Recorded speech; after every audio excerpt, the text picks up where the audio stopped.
Hello, आता आपण बघूया तुला जपणार आहेचा एपिसोड रिव्ह्यू. कालच्या भागात आपण बघितलं की मंजिरीने ते नाश्ता करायला बसलेले असतात आणि तिने मायाला दिवा आणण्यासाठी पाठवलेलं असतं. माया इकडे दिवाकडे शंकेने बघत असते की या दिवामध्ये नेमकं काय आहे, की मंजिरीलाही तो दिवा हवा आहे आणि मीराकडे तो दिवा आहे. थोडं तिथे अंबिका येते आणि अंबिका बोलते, माया मला वाटलंच होतं तू इथे असशील म्हणून. याचा अर्थ हा दिवा तूच आणलाय, आजीतला जिवंत जाळण्याचा तूच प्लॅन केला असशील. माया, पण मी इथे असेपर्यंत मी इथल्या घरातल्या कोणाच्याही केसांना साधा धक्कासुद्धा लागू देणार नाही. आता बघच मी काय करते ते. इकडे मंजिरी चिंतित असते. माया तिथून निसटली असेल तर बरं आहे. तेव्हा मायाच्या जोरजोरात ओरडण्याचा आवाज येतो. तेव्हा डायनिंग टेबलवर मंजिरी, अथर्व, अनन्या, मीरा लगेच रूममध्ये पळतात. तेव्हा अथर्वच्या खोलीमध्ये हे सगळे येतात. तेव्हा माया ओरडत असते, विंचू विंचू माझ्या हातावर विंचू विंचू. तेव्हा मीरा जाऊन तिला धरते की ताई अगं काही नाही तुझ्या हातावर. अनन्याही बोलते की अगं माया काही नाही आहे. तेव्हा अथर्वही तिला सांगत असतो की तुझ्या हातावर काही नाही आहे. तेव्हा माया रडत असते, नाही मला विंचू चावेल, मला विंचू चावेल, माझ्या हातावर विंचू येते. तेव्हा सगळे तिला बोलतात की अगं तू बघ तरी तुझ्या हातावर काही नाही आहे. तेव्हा मंजिरीच्या लगेच लक्षात येतं. ती रागाने अंबिकाकडे बघते. तेव्हा माया हाताकडे बघते तर तिच्या हातावर काहीच नसतं. तेव्हा माया बोलते की आत्ता होता विंचू. तेव्हा अथर्व बोलतो की अगं कुठे विंचू, इथे काहीच नाही आहे. तेव्हा माया बोलते नाही होता माझ्या हातावर विंचू, कारण की सगळे येईपर्यंत अंबिकाने तो विंचू गायब केलेला असतो. तेव्हा अथर्व बोलतो की अगं नीट बघ कुठेच नाही आहे विंचू. तेव्हा माया रडत रडत सांगत असते, नाही होता माझ्या हातावर विंचू, माझ्यावर विश्वास ठेवा. तेव्हा मीरा बोलते अगं ताई शांत बस, पाणी. तेव्हा अनन्या पटकन तिला पाणी देते. तेव्हा मीराही तिला बोलते की सावकाश पाणी पे. तेव्हा मंजिरी मनात बोलते की अंबिकानेच काहीतरी केलं असेल, माझा सगळा डाव फिसकटला. तेव्हा मीराला सांगत असते की मीरा, ही माया तुझ्या रूममध्ये दिवा शोधायला आली होती, म्हणजे हीच करते सगळं. आता तो दिवा मी अशा ठिकाणी ठेवलाय जो तुला सुद्धा सापडणार नाही. तेव्हा अनन्या बोलते, पण माया तू एकटी मीरा वहिनीच्या रूममध्ये काय करत होते. तेव्हा मायाला काही समजत नाही की काय उत्तर देऊ म्हणून. तेव्हा ती मंजिरीकडे बघते. मंजिरी तिला डोळ्यांनी खुणवते की माझं नाव नको सांगू अशा टाईपमध्ये. तेव्हा माया बोलते, मी मीराशीच बोलायला आले होते रूममध्ये आणि बघते तर माझ्या हातावर काय माहिती कसं काय विंचू आला आणि ती रडायला लागते. तेव्हा अथर्व बोलतो, बरं बरं ओके, जरी असेल तरी आता विंचू नाही आहे, ओके काम डाऊन. इकडे मंजिरी बाहेर येते. तिला खूप चिड येत असते. तेव्हा ती बोलते, ही माया पण ना काही कामाची नाही आहे. दिवा घेऊन पटकन बाहेर यायचं तर विंचू विंचू ओरडत बसली. पण तिची पण काही चूक नाही. हे सगळं ना त्या अंबिकेमुळे होतं आहे. ही अंबिका सगळं करते. आता तो दिवा कुठे लपवला असेल, आता कुठे शोधावं मी. काही झालं तरी मला तो दिवा शोधावा लागेल, नाहीतर पुन्हा सूर्यास्त व्हायच्या आत तो त्रास. तेव्हा मंजिरीला किचनमध्ये झालेला तो तिचा हात जळलेला आठवतो. इकडे मंजिरी त्या विचारांमध्ये असते. तेवढ्यात अनन्या येते आणि बोलते आई. तेव्हा मंजिरी मागे वळते. तेव्हा अनन्या आणि मीरा आलेले असतात. तेव्हा मंजिरी बोलते, काय गं काय झालं. तेव्हा अनन्या बोलते की आई बघितलंस ना तू माया कशी करते ते. तेव्हा मंजिरी बोलते, हो तिला कसलं तरी टेन्शन दिसतंय, असेल काहीतरी टेन्शन. तेव्हा अनन्या बोलते की आई पण किती हॉरिबल आहे ते. तेव्हा मंजिरी बोलते, हो अनन्या दिसतंय ते, असेल तिला काही टेन्शन. तेव्हा अनन्या बोलते, पण आई मी आणि मीरा वहिनीनं ठरवलं की मीराला डॉक्टरकडे दाखवायचं. तेव्हा मंजिरीला काही सुचत नसतं. तेव्हा मंजिरी बोलते, पण अगं एवढी काही गरज नाही त्याची. तेव्हा मीरा बोलते, नाही आईसाहेब,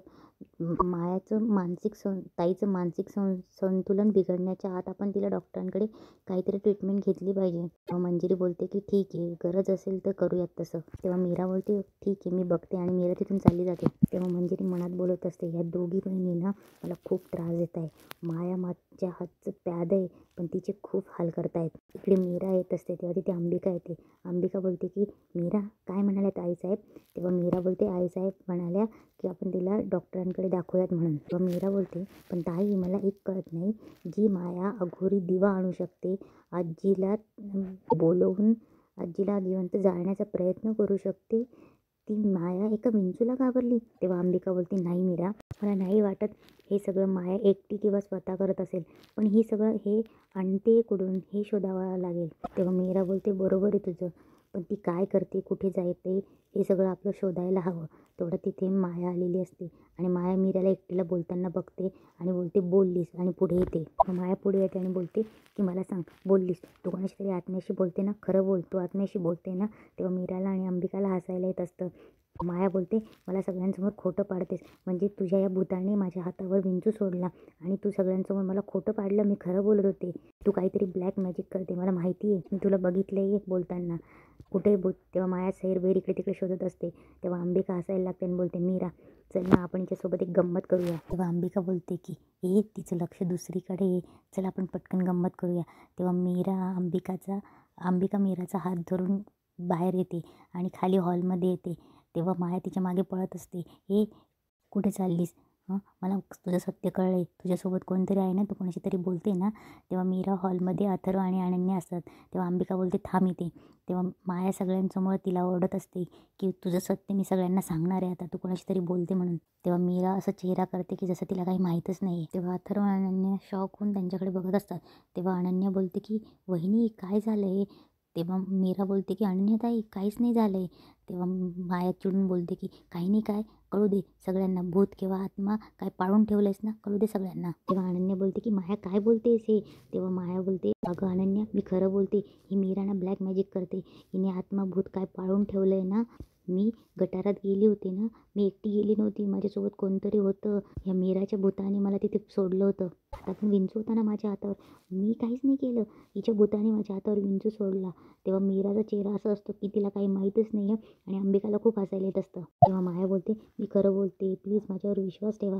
तेव्हा अथर्व बोलतो, माया प्लीज इनफ, काय बोलतेस याचं तरी भान ठेव. थोड्यात मंजिरी पण येत असते.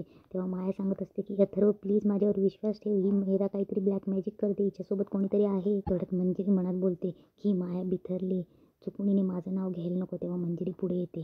तेव्हा अथर्व बोलतो की माया, मीरा तुझी बहीण आहे. तेव्हा माया बोलते, मला मान्य आहे की ती माझी बहीण आहे, पण हिने. तेवढ्यात मंजिरी तिच्यावर ओरडते, माया. तेव्हा मंजिरी बोलते, माया चल रूममध्ये चल, मी तुला घेऊन जाते, तू आराम कर. तेव्हा माया तिचा हात काढते आणि बोलते की नाही जाणार मी कुठेच. ही माया मॅडम, ही मीरा खोटं बोलते, हिने सगळं काहीतरी केलं आहे. तेव्हा मंजिरी बोलते की माया चल, तुला आरामाची गरज आहे. तेव्हा मीरा बोलते, माया ताई चल, मी तुला रूममध्ये घेऊन जाते. तेव्हा मंजिरी बोलते, नाही तू राहू दे, मी घेऊन जाते तिला. आणि मंजिरी तिला घेऊन जाते.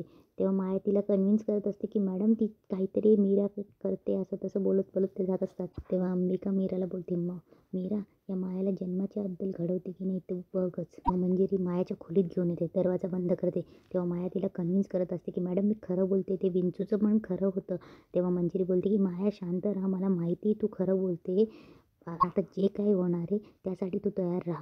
तेव्हा माया बोलते की जे काही होणार आहे त्यासाठी तयार राहा म्हणजे. तेव्हा मंजिरी सांगते की बघ त्या मीराने तुला वेडं ठरवण्याचा डाव रचला आहे. तेव्हा माया ओरडते की पण मी वेडी नाही आहे. तेव्हा मंजिरी बोलते, मला माहिती आहे तू वेडी नाही आहे, पण आता जे काही करशील ते शांत डोक्याने विचार कर. हे बघ आत्ता मी तुझी काही मदत करू शकत नाही. हे बघ आत्ता इथे डॉक्टर येतील, त्यांच्यासमोर बरमळू नको, कारण की तू जितकी जास्त बडबड करशील तितकी जास्त अडकशील. तेव्हा मंजिरी तिला एक धमकी देते की हे बघ माया, या सगळ्यात माझं नाव कुठेही आलं नाही पाहिजे, आणि जर का आलं तर काय होऊ शकतं हे तुलाही माहिती आहे. इकडे मीरा अथर्वला त्याचं पॉकेट आणि रुमाल देते.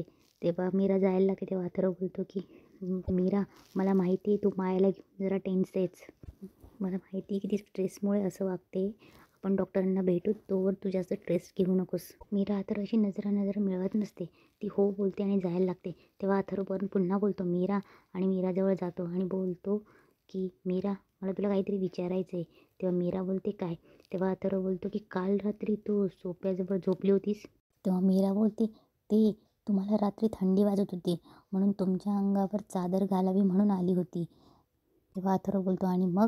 तेव्हा मीरा मनात बोलते, कसं सांगू यांना की तुम्हीच माझा हात पकडला होता. तेव्हा मीरा बोलते की ते सोफ्यावर झोपायची सवय आहे ना मला, बेडवर झोपच लागत नव्हती, सोफ्यावर खूप छान झोप लागते, म्हटलं तिथेच झोपावं म्हणून आले मी. तेव्हा मीरा बोलते, हां झालं, आता तुम्ही ऑफिसला जा. हां, मीरा जायला लागते. तेव्हा अथर्व बोलतो की मीरा, मला तुला काहीतरी सांगायचं आहे, ते म्हणजे लास्ट टाईम. तेव्हा अथर्वलाही समजत नसतं की कसं बोलावं. तो म्हणतो की म्हणजे मी प्रयत्न केला आणि त्यानंतर. तेव्हा अथर्व बोलतो की मी दुसरा मुद्दा आधी सांगतो, म्हणजे आपण नाही असं वेगळं, आपण ना उगाच, म्हणजे त्याला समजतच नसतं की त्याला काय सांगायचं असतं. तेव्हा अथर्व बोलतो की म्हणजे आपण जर एकमेकांना. तेव्हा मीरा बोलते की हे बघा, पहिला मुद्दा दुसरा मुद्दा मला काहीच कळत नाही आहे. तेव्हा अथर्वला समजतच नसतं. तो बोलतो की मला ना एवढंच सांगायचं आहे. तेव्हा मीरा बोलते की तुम्हाला ना खूप उशीर होते, तुम्ही ऑफिसला जा. तेव्हा मीरा बोलते बाय, आणि तिथून चालली जाते. तेव्हा अथर्व आपली फाईल घेतो, लॅपटॉप घेतो आणि तिथून ऑफिसला चालला जातो. तेव्हा मीरा बाहेर येते पुन्हा आणि तिच्या चेहऱ्यावर स्माईल असते. इकडे माया विचारत असते की मीरासोबत कोणीतरी आहे की मला त्रास होतो आहे. की हा मीराचा प्लॅन आहे. नाही नाही, हा मीराचा प्लॅन आहे. मीराने डॉक्टरांना बोलून मला चुकीची औषधं दिली तर किती माझा जीव घेईल. तेवढ्यात मीरा तिथे येते. माया तेव्हा मीरा बोलते, तुझा जीव नाही घेणार मी माया. तेव्हा माया घाबरते आणि बोलते, तू? तेव्हा मीरा बोलते, हो मी तुझा जीव नाही घेणार माया. तुझ्यात आणि माझ्यात फरक आहे. हां, पण हे पण तितकंच खरं आहे की मी तुला इथं एवढ्या सहजासहजी सोडणार नाही. मी तुझे इतके हाल करेल, इतके हाल करेल की तुलाच वाटेल यापेक्षा मेलेलं बरं. हां, पण मी स्वतः तुझा जीव घेणार नाही आहे. तुला माझ्यावर राग होता म्हणून तू वेदाशी खेळली, एका नादान मुलीच्या जीवाशी खेळली, एका निष्पापाच्या, आणि तुला हेही नाही जमलं तेव्हा तू एका म्हाताऱ्या आजीच्या जीवावर उठलीस. तेव्हा माया बोलते, आजी अगं काय बोलतेस, मी आजीच्या जीवावर उठली? तेव्हा मीरा बोलते, सगळं करून सरून आता ढोंग करू नकोस हं माया. आता थोड्याच वेळात डॉक्टर येतील हं माया. मग तुला मानसिक रोगाची औषधं देतील, मग तू घे ती. तेव्हा मीरा बोलते, अगं हे बघ तुला माहिती नाही मला बऱ्याच औषधांची ॲलर्जी आहे. उगाच भलतं औषध देतील आणि माझा जीव जाईल. तेव्हा माया बोलते, तुला हवं आहे ना माझा जीव नाही जायला पाहिजे, मग प्लीज प्लीज डॉक्टरांना बोलू नकोस, डॉक्टरांना तेवढं बोलू नकोस. तेव्हा मीरा बोलते, बरं ठीक आहे नाही बोलवणार डॉक्टरांना, पण माझी एक अट आहे. तेव्हा माया बोलते, काय अट आहे? तर ऐक, तुला मानसिक त्रास आहे, आजपर्यंत तू त्याची औषधं घेत होती पण सगळ्यांपासून लपून. थोडक्यात तू नॉर्मल नाही आहेस हे सगळ्यांसमोर जाऊन कबूल करायचं. तुला सगळ्यांसमोर कबूल करावं लागेल. बघ विचार कर, मग तुला डॉक्टरांच्या गोळ्या घ्याव्या नाही लागणार. तेव्हा माया रागाने मीराकडे बघते आणि इथेच आजचा एपिसोड संपतो.